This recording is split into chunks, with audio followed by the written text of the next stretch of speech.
Guys, নতুন একটা video নিয়ে চলে আসলাম। আজকে আমি আসছি আমার মুরগিকে আমি কি খাইয়ে লালন পালন করি সেই জিনিসটাই আমি আপনাদের সাথে শেয়ার করব। তো আমি আমার মুরগিকে সবসময় দানাদারের পাশাপাশি ঘাস লতা পাতা এগুলো খাওয়াই। তো আমি লতা পাতা তোলার জন্য আমার গোয়াল ঘরের পিছনে চলে আসছি। তো আমি আবার এইখানে একটা সুইজাল গাছ লাগাইছিলাম, বাজার থেকে কিনে নিয়ে এসে 50 টাকা দিয়ে কিনছিলাম। তো আমি প্রথমে মনে করছিলাম যে এই গাছগুলো আসলেই সুইজাল কিনা। তো পরবর্তীতে যখন বড় হইলো একটু, তখন দেখলাম যে না, আসলে সুইজাল গাছই, যেটা আগাছার মতো দেখা যায় ওইটা না।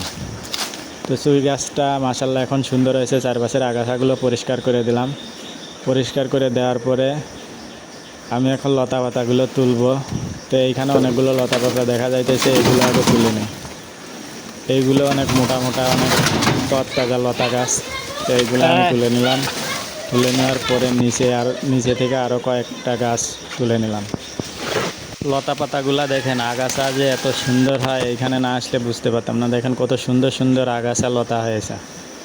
তো পাশেই আমার লেবু গাছ আছে। লেবু গাছ থেকে প্রচণ্ড রোদের কারণে লেবু একাই পড়ে যাইতেছে। তো পাশে আবার দেখেন লেবু গাছে কত বড় একটা মৌমাছি চাক বসছে। তো লেবু গাছ থেকে কিছু ফ্রেশ লেবু তুলে নিলাম, যেটা যেটা আমার কাছে ভালো লাগে সেটা তুলে নিলাম। আর একটু পরিপক্ক হয়েছে কিনা সেটা দেখেও তুললাম। দেখেন লেবুগুলা কত ফ্রেশ। আপনার যদি এরকম ফ্রেশ লেবু খাইতে হয় তাহলে কিন্তু আপনাকে গ্রামে থাকতে হবে। গ্রাম থেকে আপনাকে বসবাস করতে হবে, গাছ লাগাইতে হবে, তারপরে খাইতে পারবেন।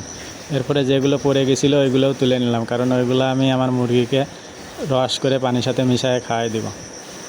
এরপরে লেবু গাছ থেকে লেবু তুলে আমি আমার মুরগির ঘরে চলে আসলাম। মুরগির ঘরে এসে লতাগুলো দিয়ে দিলাম, দেখা যাক মুরগিগুলো খায় কিনা। দেখেন কত সুন্দর করে লতাগুলো খাইতেছে। ওরা কিন্তু অনেক সুন্দর করে লতা ঘাসগুলো খায়।